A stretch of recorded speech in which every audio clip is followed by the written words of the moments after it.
नमस्कार। आज हम बात करेंगे कि कतर से जिस प्रकार भारत के संबंध खराब होते जा रहे हैं, क्योंकि कतर ने हमारे 8 पूर्व नौसैनिकों को मृत्युदंड सुनाया है और डिटेल उसकी अभी तक दी नहीं है।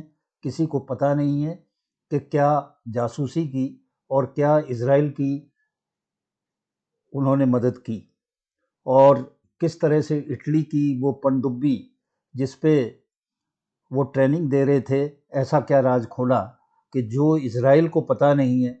इटली भी इजराइल की मदद करता है और इटली से इजराइल को तो पता पड़ेगा नहीं, उसको कतर से जासूसी होके पता पड़ेगा। बड़ी अजीब सी बात है।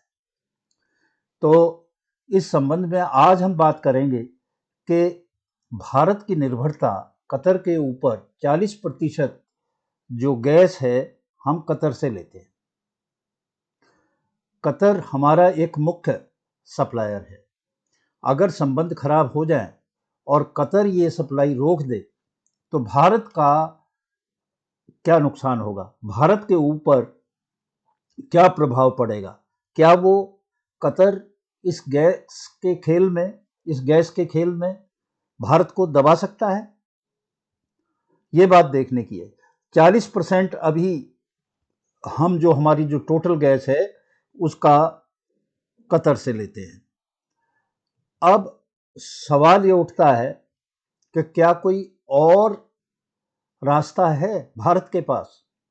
भारत के पास बहुत सारे अनेकों रास्ते हैं। भारत ने अभी ऑलरेडी वेनेजुएला से बात कर ली है, वहां से हमें गैस मिलेगी। और मोजाम्बिक में भारत की जो कंपनियां हैं, जो वहां पे बहुत बड़ा जखीरा है गैस का, उसमें 30% की भागीदारी भारत की कंपनियों की है। तो 30% जो भी वहां से गैस निकलेगी वो हमारी होगी। तो ये तो हुआ। दूसरी बात यह है कि इसका जो संबंध हैं कतर के, वो सऊदी अरबिया से संबंध अच्छे नहीं। और भारत जो है उसके सऊदी अरबिया से अच्छे संबंध है।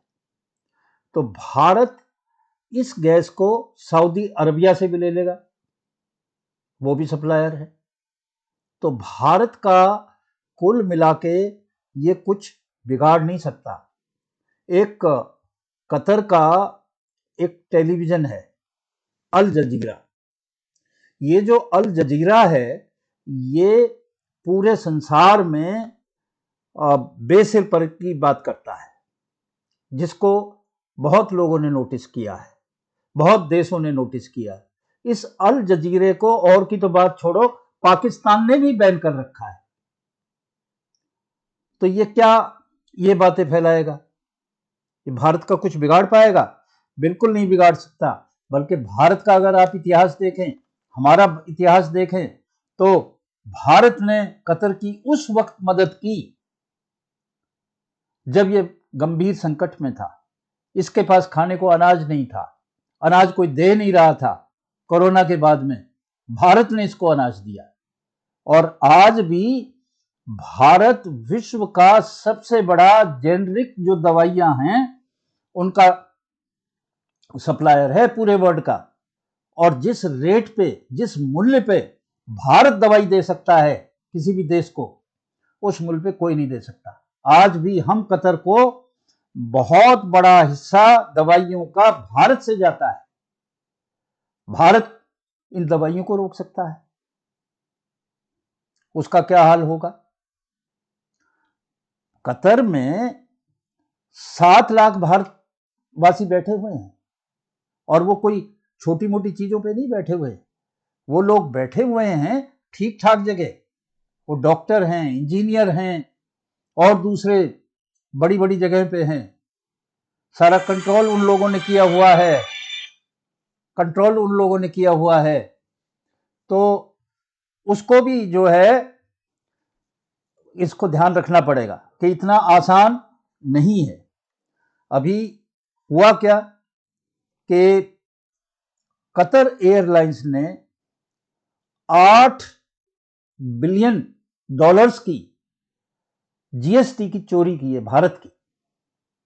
इसको पकड़ लिया, इस चोरी को, जीएसटी को, और इसमें जुर्माना लगा के ये 10 से 12 बिलियन डॉलर की बनती है। पैसा देना पड़ेगा, नहीं देगा तो जो कतर के जहाज हैं उनको हम एयरपोर्ट पे सीज कर लेंगे। तो इतना आसान नहीं है। और एक मैं बात बताऊं कि कतर की हिम्मत नहीं है कि फांसी दे दे। आज तक कतर ने हिस्ट्री में, 50 साल की हिस्ट्री में, एक भी विदेशी को फांसी नहीं दे पाया है। ये भारतीयों को क्या फांसी देगा? इसकी क्या हिम्मत है? अरे अभी तक तो चापलूसी कर रहा था भारत की। 2016 में जब मोदी जी को बुलाया, उन्हें कतर का सर्वोच्च जो सम्मान था, जैसे हमारे यहाँ पे भारत रत्न होता है, सर्वोच्च सम्मान मोदी जी को इन लोगों ने दिया। आज ये लोग उस रास्ते पे जा रहे हैं, पाकिस्तान की आईएसआई के कहने पे जा रहे हैं। पीछे पाकिस्तान का जो जर्नल था आसिम मुनीर, वो जब यहाँ पे गया उसने कान भरे, ये उस तरफ अब जाना चाहते हैं। और आईएसआई ने कुछ कहा कि ये लोग जासूसी कर रहे थे क्योंकि उनकी दाल नहीं गल रही थी, उनके लोगों को वहां पे लगाया नहीं जा रहा था। आज पूरे अरब में, पूरे और उन देशों में भारत के जो प्रोफेशनल हैं, क्योंकि वो बहुत इफिशिएंट है, बहुत अच्छे हैं, वो सारे लोग वहां पे, उनकी डिमांड है, वो वहां पे जा रहे हैं। उसको हटाने के लिए बातें करते हैं। ये हटेंगे नहीं भारत के।